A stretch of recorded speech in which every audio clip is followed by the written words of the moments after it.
Welcome to Contemporary Retirement. Contemporary Retirement is a public interest program focused on the retirement community. Every program has segments on legal, financial, and health issues affecting the retirement community. Contemporary Retirement is sponsored in part by a major grant from the Family Heritage Trust Company. Contemporary Retirement is sponsored by Family Heritage Trust Company. The Family Heritage Trust Company is an independent bank chartered trust company established by local professionals to provide fiduciary services, including fee-based investment advice, trust services, retirement planning, and tax planning. The Family Heritage Trust Company is committed to client service in our communities. For more information, call the Family Heritage Trust Company at 301-631-5900. Contemporary Retirement is sponsored in part by a grant from R. Thomas Murphy & Associates, P.C. R. Thomas Murphy & Associates is one of Franklin County's leading law firms, emphasizing estate, trust, elder law, and medical assistance planning. Welcome to the Is It Legal feature on Contemporary Retirement. This segment focuses on various issues which are of importance to the retirement community. With me today is Tom Murphy from the R. Thomas Murphy Law Firm with offices Waynesboro, Chambersburg, and McConnellsburg. Welcome to the show, Tom. Good morning, Mike. Tom, we talked a little bit last week about powers of attorney. We're talking about some of the problems that we have by non-qualified elder law attorneys who are using standardized documents. What are some of the traps that occur in Pennsylvania by the use of a standard document? Well, oftentimes you're dumbing down or limiting the power of attorney so that you do not have the full ability to take care and take advantage of some of the planning opportunities in the long-term care world.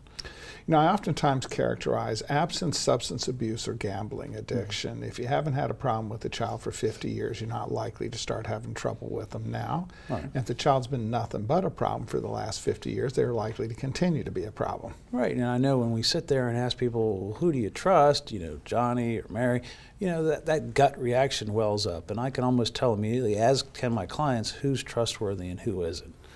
Well, at the end of the day, as I say somewhat tongue-in-cheek, I've never had a child steal money from the parent that it was the first time. Exactly, and there is patterns here, and so those are the people you weed out. You get the best quality, what I call staff, you possibly can. If that kid was stealing money from your purse at 8, stealing money from your purse at 18, abusing your credit cards at 28, it's obvious that that person is likely to continue to be a problem. Right, and so you just stay away from that, and there's some people in your life you can trust on them no matter what, and if we can't find a person, then we can always use an institution. I try to avoid it, and we attorneys occasionally serve, although we really try to avoid that. Contrary to what people think, power of attorney does not mean us. It just is a term of art describing a person that you've appointed to act on your behalf. Exactly, and the relationship is one to employer-employee. So they're given a job description, and you can hire and fire and overrule them at any point. And do they have to be an attorney to serve as power of attorney? Absolutely not. So the reality is it's just a term of art. And so oftentimes I have people looking and trying to find my name in the document. My name is not in the document. It is your loved ones who are in the document. Exactly. People you trust, people you know, and people you can, who you can rely on to take care of you. The problem that we have here is, and we see this all the time, is we have lawyers in Maryland using that standardized power of attorney form, and the problem is that it doesn't have a gifting clause, and it's black letter law in Maryland. If that power of attorney does not say you have the authority to make gifts, you don't have it. Exactly, and if it doesn't even have the right phraseology within the gifting clause, you can really mess up title to real estate and all kinds of things. So it is an important phrase that means something in the legal world. And one of the problems is that you might be able to get away with it on bank accounts and so forth, because we see people do that and they think, well, see, I really didn't need to worry about it, but that has no chance of working in real estate. Exactly, and so, a lot of stuff slides through for whatever reason, and it's usually when it's crunch time that it comes to light, and so you want to be prepared for the intense moments when you really need it to work right. And this is particularly crucial when you're dealing with husbands and wives. Right. The law is designed to protect the healthy spouse, but you need to have the tools in place to be able to do it. Right. And if you don't have that ability to move assets back and forth, well, then you are delaying or eliminating the ability to protect that healthy spouse. And one of the great challenges that we have in our society today is we have a lot of second marriages. We have children from earlier marriages, maybe not as committed to assuring the security of the step parent as their spouse is. And you really need this stuff delineated to make it clear what your expectations are. That's an excellent point. And so in preparing documents, that's a big part of the discussion, and making sure that there is this plan of action and trustworthy players involved if things go wrong. What I tend to find is if it's a new late in life marriage, well, maybe we're into separateness of assets. But I oftentimes find, I'm looking at a second marriage, a 30, 40-year second marriage, there is no question that the security of the spouse is paramount to providing an inheritance to the children. Exactly. And so you need to have documents that reflect that plan and not mess it up based on, some jealousy or some greed or whatever is going on in that family. And you need to communicate it. We tell family members every day, if you specifically enunciate what your expectations are, a fundamentally honest kid nods his head, yes, they're going to do it. Whereas if on the other hand you leave it to chance, you've increased the probability that there will be family discord. That's a good point. And these are important interfamily issues that need to be addressed, especially in second and third marriages. And by clearing the air, you eliminate a lot of the problems that exist. And oftentimes where we have blended marriages, we first of all encourage them to have what we call common disposition patterns. Both of the wills say the same thing, 50% to my kids, 50% to yours, whatever percentage they agree upon. It doesn't matter who ends up with the resources, then it's still going the same direction. That's a good point. And again, there's lots of variations and planning opportunities there, and so you just need to address it and put it in writing and make it work. And oftentimes in these long-term second marriages, we may have one child from each of the respective spouses serving as co-powers of attorney, which sort of reduces the stress of the family thinking perhaps their interests are not being protected. Right, and that's a healthy thing. It makes everybody feel a little better, and it makes for a good plan. Well, Tom, as always, I want to thank you for taking time to appear on the program. You're welcome. More from Contemporary Retirement after these messages. Few things in life are as important as family. Leave your insurance worries to us. Write Gardner. Call or visit our website to learn how we can make insurance simple and more affordable. Every life that meets its end leaves a heart for love to mend. Sister, brother, family, friends are left to carry on. When the loss seems more than you can bear, it's nice to know that we'll be there at Douglas A. Fiery Funeral Home. We care.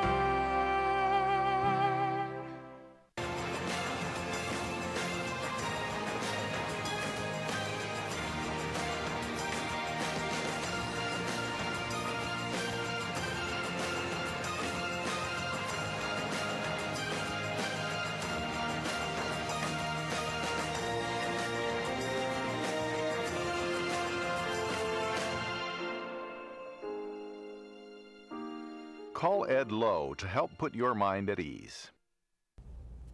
Welcome to special guest feature on Contemporary Retirement. This segment focuses on various issues which are of importance to the retirement community. With me today is Christy Smith, Director of Grants and Donor Relations, Washington County Community Foundation. Welcome to the show, Christy. Thank you. Thank you for having That's me. quite a title. Yes, it is. It's a mouthful. In fact, as we were taping, I couldn't get it out the first time. But in any event, Community Foundation, first of all, just for our viewers that are not familiar with community foundations, what's the basic purpose of them? The basic purpose is to improve the quality of life in Washington County, and we do that through the building of endowments and promoting philanthropy at all levels. And every county in our viewership area is supported by a community foundation. Yes, every county in the viewing area is supported. Some counties are combined into one, but Washington County only covers our geographical area. All right, and so it's kind of different from other charities because its primary mission is to create endowment funds. That's the primary mission, and the primary mission also is to support the wishes of the donor. We don't have a brick and mortar cause. We just want the donor's wishes to be reached in their charitable giving. And what we mean by an endowment is the money's invested and all the earnings spent off of that account. Right, the principal remains forever, and then the award or endowment goes on for perpetuity. But if somebody wants to do something different, we're in business to fulfill the donor's interest, so it doesn't have to be that, but the vast majority of funds, that's what they are. That's our plan. Well, you happen to be involved with a fund that an awful lot of families have a great deal of interest in. Tell us a little bit about it. One of the major roles that I have at the Community Foundation is to administer scholarship funds, and we have 41 scholarship funds at the foundation. We gave away about $90,000 last year and about 65 different awards. And those scholarships are based mostly on family need and family desire to memorialize a loved one that has passed away. And it can be for any purpose. You could say a particular high school graduate, or you could say for particular academic endeavor, or you could say for people who don't have a lot of resources. It could be anything. That is correct. Our scholarships run the gamut for someone who would like to be a commercial pilot, to someone who was a cheerleader at North Hagerstown High School, someone who might be going for a 4-year bachelor's degree in nursing, or someone who's going to an auto mechanic school. And so what it does is it allows the donor to identify whatever it was that was important to them, oftentimes a life-changing event for them that allows them to support that for future generations. That's exactly right, and allows a donor to celebrate milestones that they may have missed with the passing of someone they cared a great deal about. So the scholarship becomes the milestone and the important annual event in that person's name. All right, and so we make it easy for people to get these endowments started. We do. An endowment can be created at the Community Foundation with an initial gift of $1,000. An endowment fund is fully funded at $5,000 and can certainly be more than that, but allows anyone to enter the endowment game at any level. I actually created one myself, and we started at $1,000, but we added $1,000 plus augmented the annual gift so that it was a fairly substantial scholarship each time. So we're going to work with the family to do it any way they want to get it done. We do. That's our primary focus, is our donor, and we have done a lot of different and creative things for these families. And I think most importantly, something that you were said, it's donor driven, meaning when the donor comes in, as long as it's for a charitable purpose and it doesn't violate public policy, we're going to work with them to try to figure out how to get it done. Exactly. We provide a lot of due diligence that the donor may not be able to do on their own, to find out what are the charitable interests and causes in Washington County, what are the organizations that are doing good work, and how are they doing that good work, so that the donor doesn't have to do that part. And really, they can do what they want to do without any of the mechanics of executing if they try to do it themselves. Absolutely. It's as simple as making a phone call. Once the endowment has matured and they want to make a gift from that endowment, it's as simple as a phone call or a quick email to have that done. And oftentimes people will start during lifetime, but they may make a more substantial gift upon them passing when they don't need their money anymore. They do. We do a lot of estate planning and will seminars for folks around the county to help them understand how they can leave a legacy after they pass away. And one thing I want to emphasize is you now have a new downtown location. Walk in anytime, right next, just almost adjacent to the Maryland Theater, and call anytime. Yeah, we can. And it's a great visibility. It's a very easy access for a lot of our donors. And so we are actually even a bigger part of the community by being right down on that street. How long have you been around? I've been with the Community Foundation for 15 years. How Long long time. has the Community Foundation been? Oh, the foundation's been around for 20, going on 21 years. So. And you know, it's not insubstantial. And not at all. And we're here to stay, and we're here to help people leave legacies. And the size of the foundation currently now? It's about $40 million. Yes, from 9,000. From the initial gift of $9,000, we now manage $40 million worth of charitable endowments. Because people like it. Yes, it's a sure thing. Christy, as always, thanks for taking time Thank you, to Mike. appear on the program. Thanks for having me. More from Contemporary Retirement after these messages. Tranquility at Fredericktown Assisted Living and Memory Care provides a warm, home-like atmosphere that promotes daily life enrichment. At Tranquility, our medical director is a geriatric physician. Our professionals support and understand the various stages associated with Alzheimer's and dementia. We have on-site physical, occupational, and speech therapists, as well as around-the-clock licensed nurses. For more information, give Tranquility at Fredericktown a call today, because everyone deserves great care. Let us do the caregiving so you and your loved one can embrace life again. All right, let's get this show on the road. Ma'am, give me a good push. Hang on, just 1 minute. Ma'am, I need you to push right now. Honey, you really need to push. It's time. Just hold on a minute. No, right now. One push, ma'am. One push. Just one more bid on HurleyAuctions.com. If you haven't visited HurleyAuctions.com, you don't know what you're missing. Whether you're buying or selling, antique cars, tractors, boats, or real estate, you can do it all at HurleyAuctions.com. Get to know Dr. Carrie Hesley at Diagnostic Imaging Services. What I find most rewarding is caring for women through our Women's Imaging Center. We have a caring staff that will ease patients through an ultrasound, bone densitometry, breast biopsy, or mammogram. Our health team is sensitive to emotions involved in women's imaging and understands that every woman is at risk for breast cancer. Providing the community with a center that is so dedicated to breast health and the imaging needs of women is something special. DIS Women's Imaging Center, providing women with progressive care. Welcome to Contemporary Health Scene.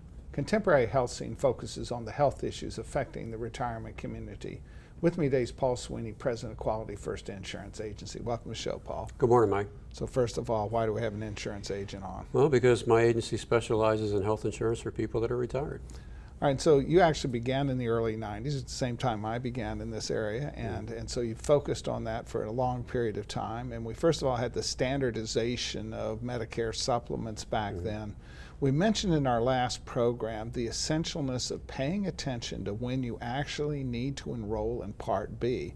Everybody thinks it's automatic at 65. Yeah, I actually had a young lady come by my office that was turning 65 actually in May. And she said, okay, I have to sign up for Part B of Medicare, right? And I said, well, let me ask you a couple questions. And turned out that she was working. She was covered by her employer plan. She was working full-time. It was a large company. And there was absolutely no reason that she needed to sign up for Part B of Medicare. So you end up paying that premium, and it could be more than it would have been after you retire because it's based on the premiums based upon how much income you have. So you've signed up for a benefit that isn't helping you, but there's something else that occurs when you enroll in Part B the first time. When you enroll in Part B the first time, it creates something called an open enrollment period, which is a 6-month time frame that you can choose any Medicare supplement program you want, and there's more than 10 different plans to choose from. If you sign up for Medicare Part B when you really don't need to, and you don't sign up for a supplemental insurance plan, and then 2 years later you need to get a supplemental insurance plan, and if you've already signed up for Part B, that 6-month period is already gone. So that person continued to work until 67 in the example that we gave there. They started paying that Part B premium out of a fear that maybe they were making a mistake if they didn't do it. They triggered that open enrollment period, and so now at 67 they have a health issue. They will not have an open enrollment period. No, they may have something called a guaranteed issue scenario if they're losing coverage through no fault of their own, but that limits the number of products they can choose from. Instead of 10 different products, there's only 4 or 5 products they can choose from, and it may not be the one that they want to get. And so as we look at this, part of what we look at is to make sure people understand when they need to enroll, which is not always immediately, and you're willing to consult with people to help them understand that. But also when they do hit that open enrollment period, they need to look at the options that are available to them then. Yeah, and again, we counsel people all the time. You know, some people leave my office shaking their head saying, well, he told me I didn't need to do something right now. Why is he telling me I don't need to do something? Because it's going to affect you in the wrong way if you do sign up for Part B of Medicare. Not always a good idea. So it doesn't take any more than maybe 5 minutes of me talking to you, asking you a couple of questions, and I can tell you if you should do it or not.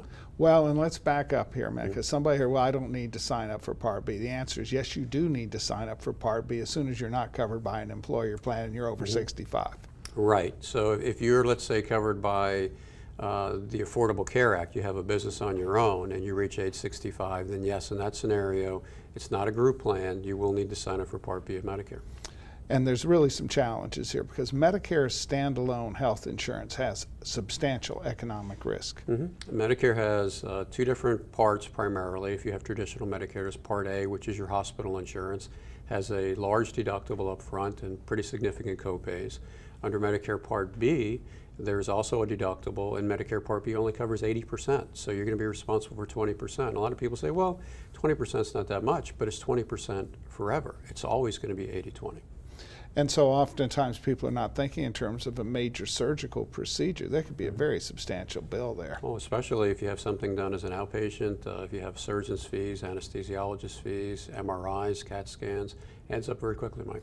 So we strongly encourage people to get Medicare supplements, pay that Part B premium when it is timely. You need to just talk to somebody for a couple of minutes, make sure you understand exactly what plan is going to fit your needs the best. And of course we got the free lunch going on right now, these Medicare Part C plans. Yeah, I'm not real crazy about they're called Medicare Advantage plans, and they're just kind of like a different form of Medicare. They still have very substantial out-of-pocket expenses. If you go to the hospital, you're going to pay very large co-payments if you use it, and it's not A great bit better than Medicare alone, a little bit better than Medicare alone. But almost never better than Medicare and a Medicare supplement. I would say with certainty that it's never better than Medicare and a supplemental plan. And the problem is they don't cross state lines very well, all kinds of co-pays that are, really oftentimes end up being comparable to paying a supplement. Yeah, most Advantage plans are network driven, which means you have to use certain providers. If you go outside the network, there's going to be even higher out-of-pocket exposure. So again, and most importantly, the government is not particularly tough to deal with on getting procedures, but Part C plans are managed by health insurance companies, and they are much more difficult. Exactly. They're going to tell you, maybe you could do this procedure at another time, or might have to delay it. So you don't want to have that situation when you feel you need to have something done. Paul, as always, thanks for taking time to appear on the program. Thanks for having me, Michael. More from Contemporary Retirement after these messages. The Community Foundation strives to be a forward-thinking organization. We are assessing needs, working with donors to see things differently, so that Frederick County can be its best. It's a wonderful place for all of us to live, work, and play. We look forward to addressing the future needs of the community. Visit frederickcountygives.org and learn how you can start to see things differently too.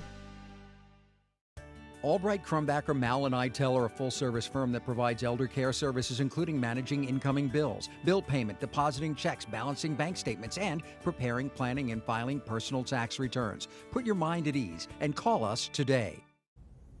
Welcome to the Making Sense feature on Contemporary Retirement. This segment focuses on various financial issues which are of importance to the retirement community. With me today is Pete Alexander, a partner in the regional accounting firm of Albright Crumbacker, Mal and Eitel, with offices in Hagerstown and Martinsburg. Welcome to the show, Pete. Great to be here, Mike. Pete, we're just finishing up the tax season here, dealing with this new tax law, and for most of our viewers, it would boil down to what's the primary effect of the new tax law? Well, most people in the retirement community, a lot of them with high medical expenses, itemize. The good news is itemized deductions, still exist, and the medical portion of them still exist. I know there's a lot out there about state income taxes, state real estate taxes. State taxes are still deductible as an itemized deduction, but only up to $10,000. The other big thing for the retirement community is their charitable contributions. Your charitable contributions are still fully deductible as an itemized deduction. So then we have this new standard deduction. How does that compare against the itemized? Well, before we had a little under $7,000 for a standard deduction, going up a little higher to about $12,000 for a married couple, $13,000 for a married couple. What we have under the new law is real simple. If your itemized deductions for a single person do not exceed $12,000, you can just take the standard deduction. If your itemized deductions do not exceed $24,000 for a married couple, then you can just take the standard deduction. So a lot of people are going to end up taking the standard deduction, and that standard deduction is going to be a lot more generous. The flip side of that, though, is there is no longer any personal exemptions. Personal exemptions were worth $4,050 a person, so a husband and wife were getting $8,100 in personal exemptions. If they weren't itemizing before, their personal exemption and standard deduction was around $21,000. Now their personal exemption is $0, but their standard deduction is $24,000. So most people that were not itemizing before in the retirement community are definitely better off. The people that may not necessarily be better off are the people that were itemizing, but just by a little bit. They may be a little worse off from just that portion of the tax law. And what about the rates? Well, the low rate, the 10% rate remains the same. You have about $19,000, you get it to 10% rate. That has not changed. Every bracket over that has dropped 3%. So the 15% bracket is now 12, the 25% bracket is now 22, 28 is now 25, and so on and so forth. So if your income, taxable income was $20,000 or less, the bracket change won't help you, but once your taxable income was more than $20,000, you can take that total taxable income less $20,000 times 3%, and that's going to be your tax savings there. And an awful lot of people that we deal with are on Social Security and then have savings in a house and so forth. So for most of those people, if they weren't paying taxes previously, there's virtually no way they're paying taxes now. Yeah, it'd be hard to imagine a scenario where somebody was not paying taxes before and that they're suddenly going to pay any tax now. Social Security, the same rules exist that have existed before. That meaning depending on your income will depend on how much of your Social Security is subject to tax. Sale of personal residence, believe it or not, they left that one alone, which is good because it took people about 20 years to grapple with the old law when it switched to the law we have now. Capital gains, the same good news there. They left that alone, meaning that people in the 10 and what is now the 12% bracket get a 0% capital gain if it would be taxed in those two lower brackets. And that's really important because we have an awful lot of people in this town that worked for certain specific employers, and they have an awful lot of that employer stock. They're unwilling to get rid of it or to begin to sell out of it because of a fear of paying taxes. But the reality is, for your average middle class retiree, they could begin to work themselves out of that stock with very little, if any, tax. Yeah, I mean, the key thing there, what you're talking about there is if you are a married couple and if you look at your return and your return has maybe $40,000 taxable income. Now that's taxable, so you have at least $66,000 or so of total income. So if you have around $44,000 taxable income, odds are you could recognize $30,000, not a sale price, but of gain. And that $30,000, since it would normally be taxed in a 12% tax bracket under the new tax law, you still get that 0% capital gain. So you definitely want to look at your return. You may have money going to waste. You can't take money out of your IRA tax-free if you have taxable income, but you could recognize capital gains if you are in those lower brackets, tax-free. And this brings a point that we're going to be talking about for the next several months. Beginning for tax planning in 2018 is now. Yeah, you want to be tax planning all year long because, as we said before, once we hit December 31st, the year is over and you can't tax plan for that year anymore. Pete, as always, thanks for taking time to appear on the program. Great to be here, Mike. Thank you from Contemporary Retirement. Remember a more carefree time? Leave your insurance worries to us, Wright Gardner. Call or visit our website to learn how we can make insurance simple and more affordable.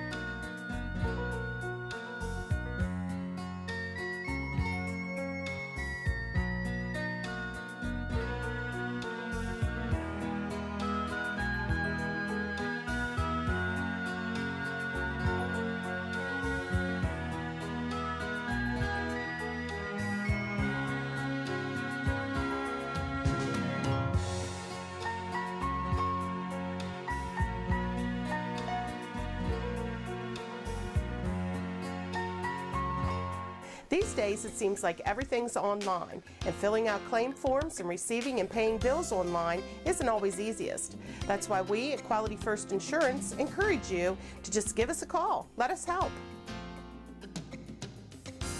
Hi there, I'm Paul Sweeney with Quality First Insurance, and it's still just this simple. Our offices are open every weekday where you'll be able to call and speak to real, live people. No detail was missed. I'm so glad that I turned to Quality First Insurance.